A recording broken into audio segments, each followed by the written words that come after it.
ओम श्री गुरु माताय नमः। ओम नमः शिवाय।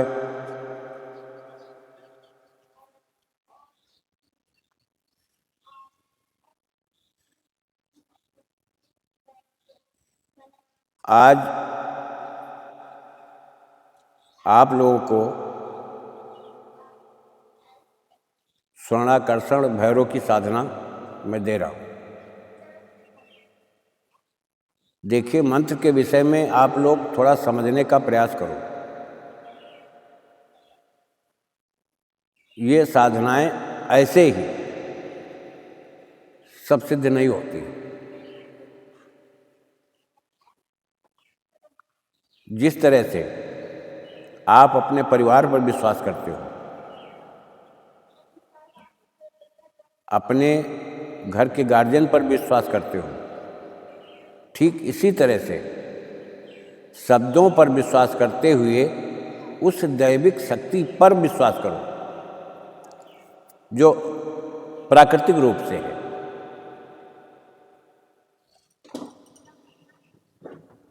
आपका उद्देश्य शब्दों में ही छिपा होता है, लेकिन शब्दों के द्वारा आप, हम मंत्र जाप कहते हैं,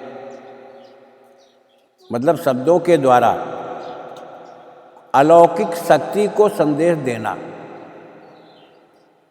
अपनी भावनाओं को अलौकिक शक्तियों तक पहुंचाना। तो उसका माध्यम क्या है?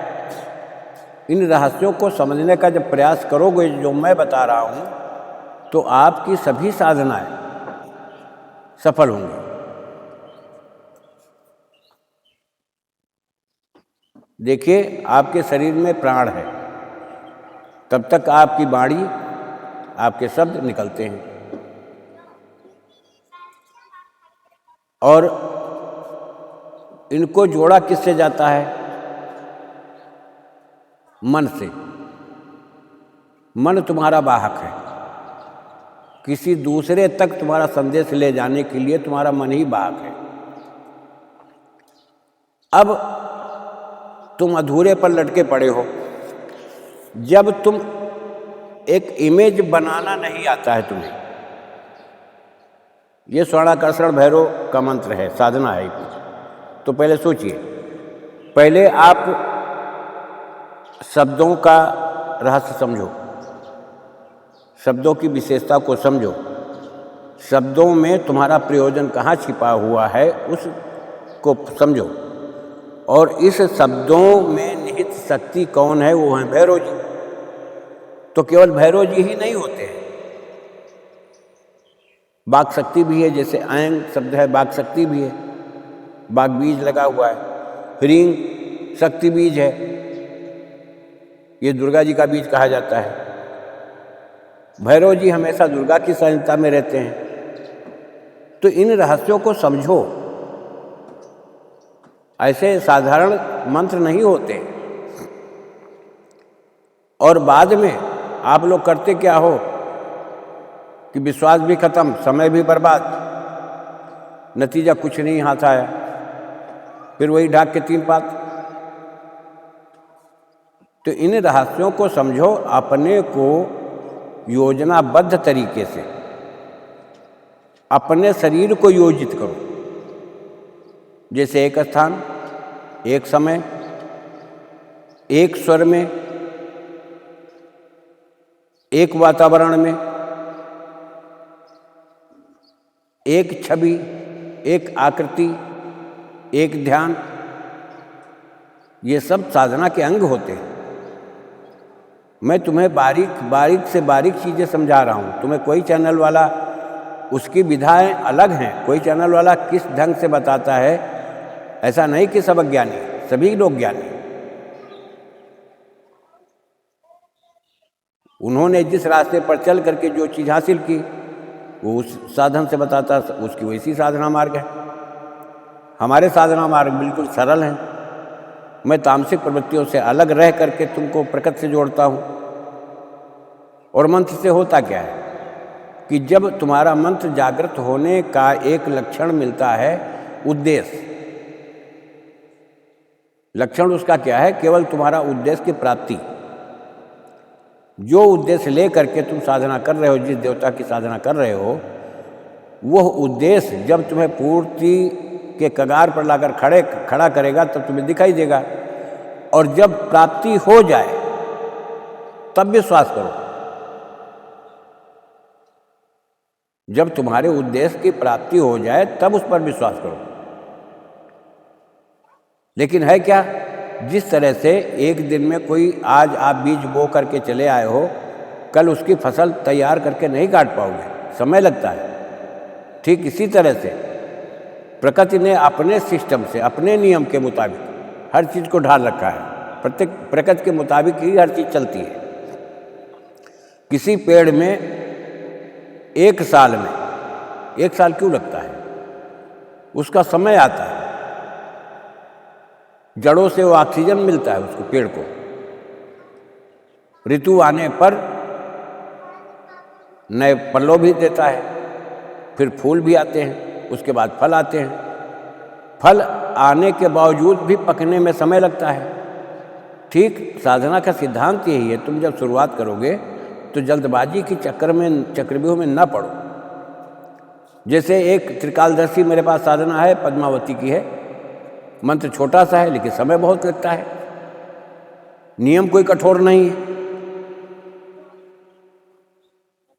कोई नियम कठोर नहीं, लेकिन मंत्र छोटा है।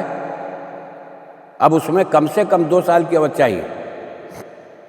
कोई भी आए, कहीं से भी आए, सात्विक साधना है, आप नाम, पता, एड्रेस सब कुछ बताते चले जाओगे, कोई दिक्कत नहीं होती। ठीक इसी तरह से इसमें समय लगता है। ये साधनाएं हैं। एक बात बताओ, जीवन तुम्हारा इतना लंबा है और तुम जीवन में एक दिन में क्या चीज़ हासिल कर पाओगे?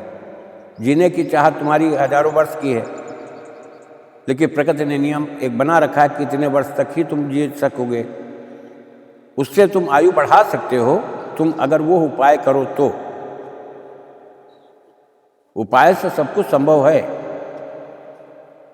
ठीक इसी तरह से जब इस मंत्र के उपाय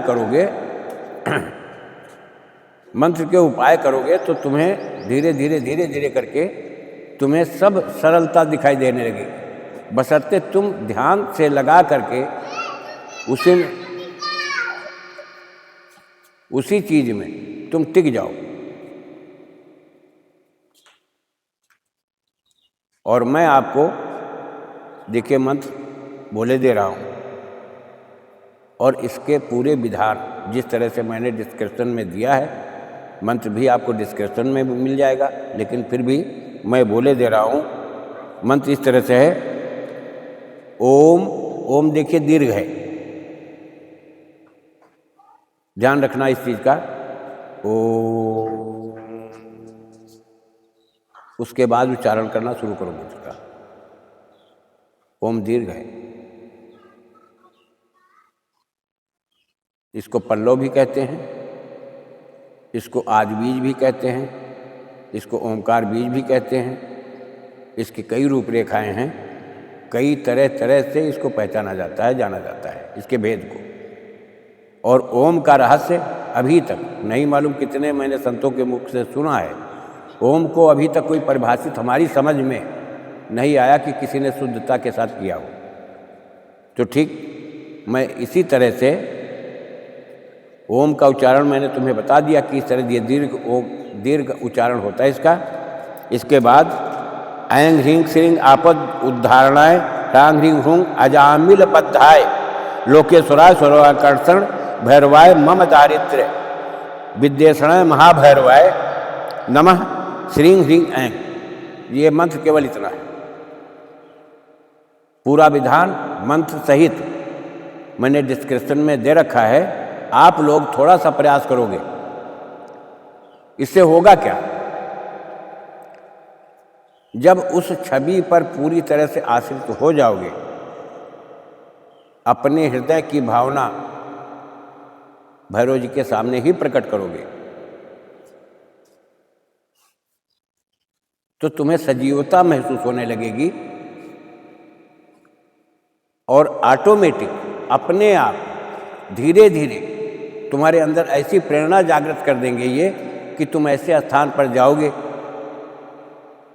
जहाँ कोई ऐसा व्यक्ति जुड़ेगा तुमसे, तुमको अपनी समस्या बताएगा, माध्यम वो व्यक्ति बनेगा या कोई भी माध्यम बन जाए, तुम्हें धन की प्राप्ति होगी।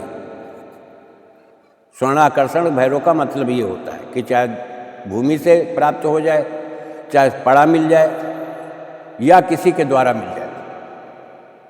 विश्वास करके तुम प्रकृति पर भरोसा करो, शब्दों पर भरोसा करो, खुद पर भरोसा करो, अपने विचारों पर, अपने ध्यान पर, अपने मन पर भरोसा करो, सब कुछ प्राप्त होता है। ये एक दिन की साधना नहीं है। मैं इसी के साथ अपनी शब्दों पर विराम दे रहा हूँ। सभी संत जनों के, सभी गुरुजनों के चरणों में प्रणाम करते हुए, और आप लोग जो भी इस मार्ग से जुड़े हुए हो, धैर्य और धारणा दोनों चीज़ें अगर तुम्हारी बरकरार हैं तो तुम हमेशा कामयाब रहोगे। जय राष्ट्र, जय भारत, वंदे मातरम।